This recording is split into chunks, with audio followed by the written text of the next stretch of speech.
Hey guys, so why do I have micro luxurious items littered and scattered around my office?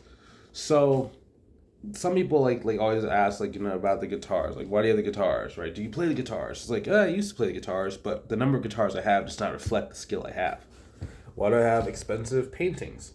Why do I have a stack of money? Why do I have more stacks of money on the window? Why do I have replica cars like McLaren, Mercedes, and Ferrari under my sports jacket? Why do I have thousands of dollars worth of camera gear? Why do I have my half my watch collection over there? Or luxurious? I bought like this small metal decal metal motorcycle.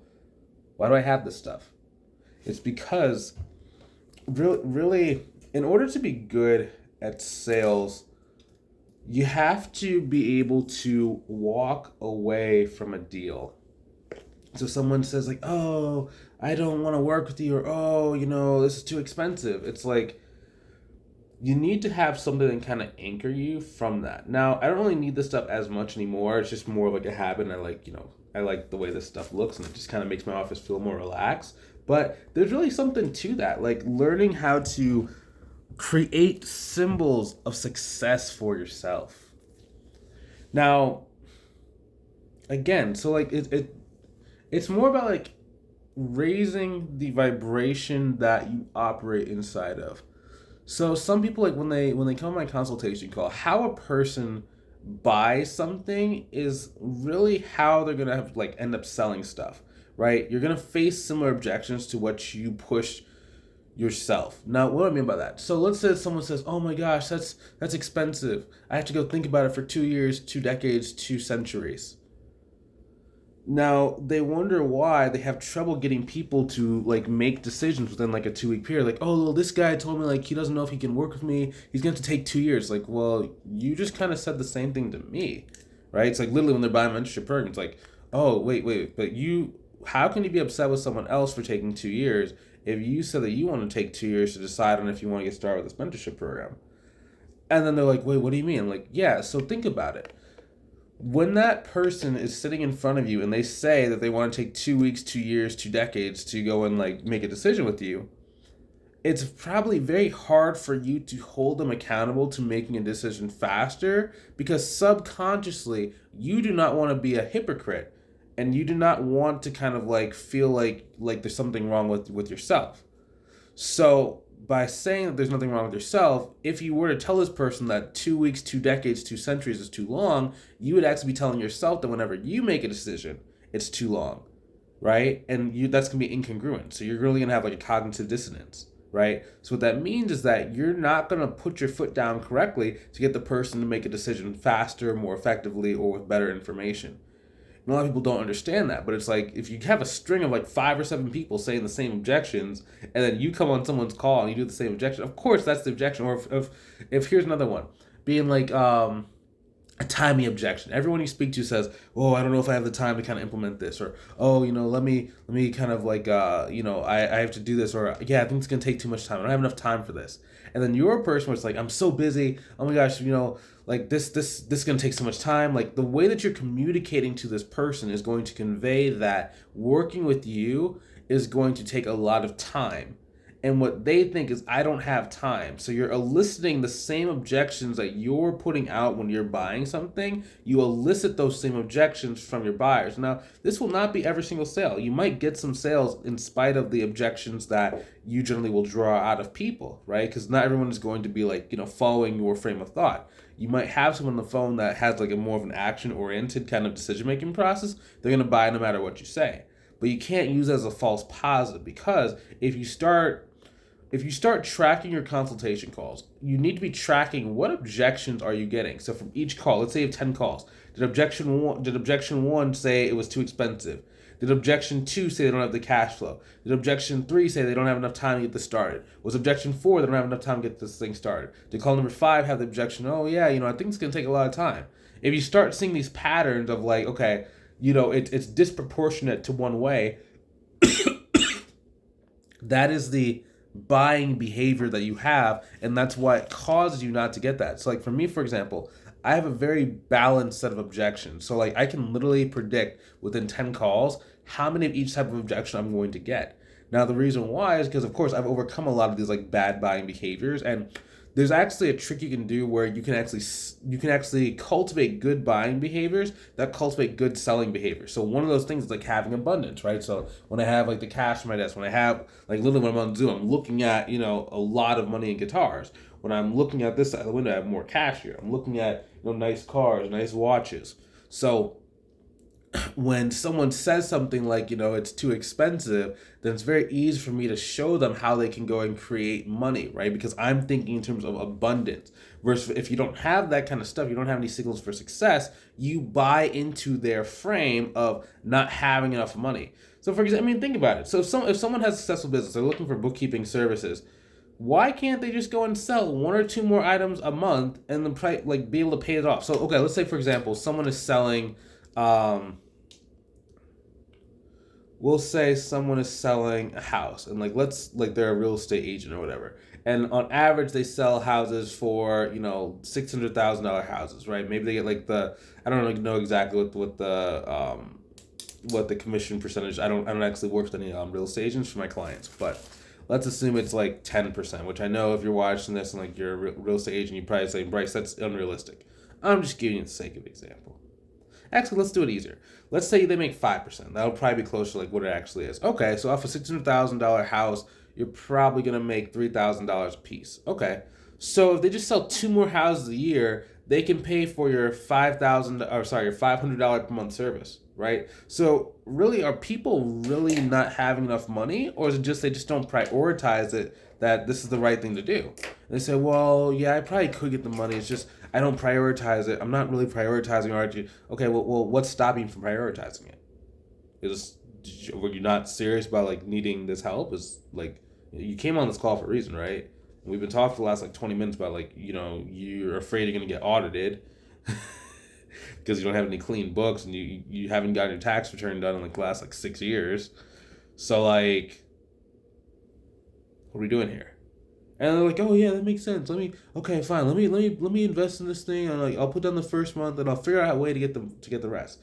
But again, that's you close them. Not a lot of people they're looking for specific sales word tracks, and I can give you word tracks. I have a lot of word tracks. Trust me. I have so many different objection handling loops, frames, things you can say. But when you actually just become a person that people want to work with, and when you actually structure your marketing in a way that gets people a lot of information before they get on the call with you, you don't have to do any objection handling. I don't do any objection handling. For my mentorship program, when I get on the phone and someone says something crazy oh, let me get started in 2 years from now.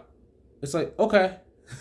There's no objection handling. It's because there's certain objections that someone will say that's okay, if they can overcome this objection, they're gonna be great at sales. A timing objection's one, a value objection another one, a spousal objection is another one. If they can overcome the spousal objection, they very rarely will get spousal or partner objection from business owner clients. If they can overcome a value objection, instead of being oh my gosh, something's so expensive, and instead they can use logic to break down why it's not that expensive. Okay, well now they can do the same thing for other people. If someone can do a timing objection or overcome a timing objection, oh, I don't have enough time, it's well, they just found 3 to 5 hours in their day. Because it's so funny, the people that say they have no time, it usually is not people that actually have no time. For example, I had a lady who was a mother of 5. Both her and her husband worked, and she still found time to grow her business $35,000 a month. So it's not she had a stay-at-home father. Literally, she had two that were teenagers, and I think the other 3 were under 7, and she had a job, and it was just and she was taking care of the house. That's a person who has no time. But as soon as I had this one student in my mentorship program who's she was 1 year out of college, literally no spouse, no kids, no she's oh, I have no time, no energy. It's what? let me go connect you to Shannon real quick. Shannon, can you kind of tell her what your life is like? And Shannon's like, yeah. So like, I had to wake up at like 4:30 in the morning to like do a little bit of this, and I have to do this, and this, and this, and this, and this, and this. And I was still able to grow my business 35 grand a month. And like once I got it to like 10 grand a month, I was able to kind of leave my job, so I gave me more time. But in the beginning, she was working crazy, man. And then like when so then the person who was saying the college student was saying like I don't have time, she's like, oh, well, I guess I have time.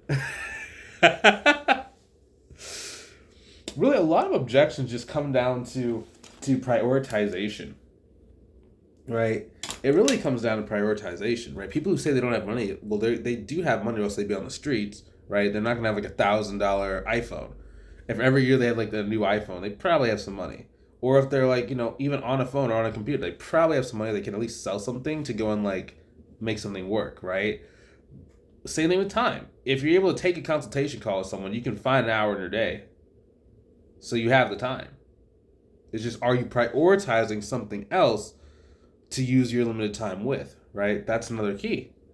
Or are you just not being creative with your time? So a lot of cases either comes down to lack of creativity, or they're just prioritizing something else.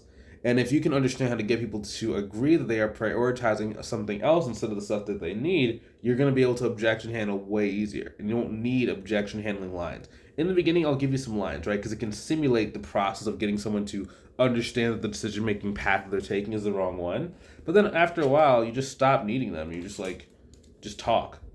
Like, it's just ridiculous. But, that really comes down to really just thinking about like what is important to you. What are the things that you need to do to remind yourself? Like I used to have a vision board on the door over there, but I don't have that anymore. I have one in a couple different rooms, but I don't have one in the door. I probably should get one in the door back up, but it's like at a certain stage you create so much like momentum and like so much just kind of like a process in place where the money just keeps rolling in that it doesn't really matter. Like you can, like, again, just like with the objection handling, you can do stuff wrong if you have a good system in place that will make everything else easier. Like I don't work that much outside of like mentoring students. I really don't work that much. I have a team of people that do it for me. I have like my team is so like ironed in that my controller talks to my accounting clients for me. I have accounting clients that don't even know I exist. Like all they've ever met is my controller. They don't even know I exist. Like literally, I got a call. I get a call. I answered the business phone for my accounting firm, and the person's like, "Hey, is this blah blah blah? I'm looking for blah blah blah." I was like, "Oh, it's a collision shop we have," and I didn't recognize the name. Like he said it weird because like I didn't. I was like, I got my car got into an accident about like 2 years ago. And I was like, is this like a follow-up call from that collision shop from 2 years ago? And I was like, oh no, I'm looking for Sharon. I'm like, oh yeah. What's up? He's like, yeah, she does our accounting. I'm like, oh, yeah, she's in a meeting right now, but I can pass you over. Like literally, if you put them, like there's three guys that own like this auto body shop. If you put them in a lineup, I would not even know what they look like. And you might be saying, well, Bryce, you should know all of your clients. Not really. That's part of what makes the business model passive is you can have people in place that can do a lot of the stuff for you, right? So doing the consultation calls, doing the meetings with people, and it just rolls, just flows really well. And you have to kind of like figure out like some things to do to kind of pass the time. That's why I have a mentorship program. So I actually have like stuff to do business wise that's not going to interrupt my existing business and still allows me to do basically what I want. So like this stuff pays for like, just really goes into my retirement fund. Yeah. But it's all cool, it's fun. It's like the hardest part in the beginning is getting started. Once you get started and like it really is like you have to like fight tooth and nail to get to like 3 grand a month. That's the number you need, right? If you get to 3 grand a month and it wasn't luck, you can generally get to 5K, 10K, 20K. So that's the biggest thing that I learned. If I could go back in time, it's just like focus on getting to 3 grand a month. All you need to do is 3 grand a month, 3 grand a month. That's it, and then you're good. And that's how it worked for me, and that's how it's worked for a lot of our students in our program. So I would love for you to be eventually one of the students in our program. If you ever want some help growing your business, click the link either above or below the video to book a call with myself. Like, let's see if I can help you inside of our mentorship program, okay? I'll talk to you soon. Have a great rest of your day. Take it easy.